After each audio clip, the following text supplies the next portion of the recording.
Amerika Birləşmiş Ştatları prezidenti Donald Trump administrasiyası xarici tələbələrə qarşı yeni və sərt qərar tətbiq edib. Qərara əsasən Amerika Birləşmiş Ştatları universitetlərinə, o cümlədən Harvard, MIT və Stanford kimi aparıcı ali məktəblərə xarici tələbə qəbuluna müvəqqəti qadağa qoyulub. Ölkəyə qeyri-qanuni girişin təhsillə maskalanmış formada həyata keçirilməsinin qarşısını almaq lazımdır deyə Ağ Evin rəhbəri qərarını belə əsaslandırıb. Trump administrasiyası Harvardın antisemitizmə qarşı tədbirlər görməməsi və Çin Kommunist Partiyası ilə əlaqələr kimi iddialarla universitetin tələbə proqramını ləğv edib. Yeni qərar hal-hazırda Amerika Birləşmiş Ştatlarında təhsil alan xarici tələbələrin statusunu da təhlükə altına qoyur. Dərsləri distant və ya qismən məsafədən davam etdirən F1 vizası olan tələbələr ölkədən çıxarılma riski ilə üz-üzə qala bilərlər. Harvard Universitetinin prezidenti mətbuata açıqlamasında bildirib ki, qərar yalnız ali məktəblərin elmi və akademik azadlığına deyil, həm də Amerika Birləşmiş Ştatlarının qlobal təhsil liderliyinə ağır zərbədir.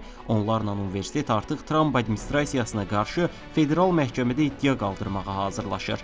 Ekspertlər bu qərarın Amerika Birləşmiş Ştatları iqtisadiyyatına da təsir göstərəcəyini bildirirlər. Çünki xarici tələbələr hər il milyardlarla dollar dəyərində təhsil və yaşayış xərcləri ilə ölkəyə töhfə verirlər. Təhsil hüququ üzrə təşkilatlar və miqrasiya vəkilləri əcnəbi tələbələrə viza statuslarını yoxlamağı, universitet administrasiyası ilə əlaqədə qalmağı və rəsmi bildiriş gəlmədən ölkəni tərk etməməyi tövsiyə edirlər.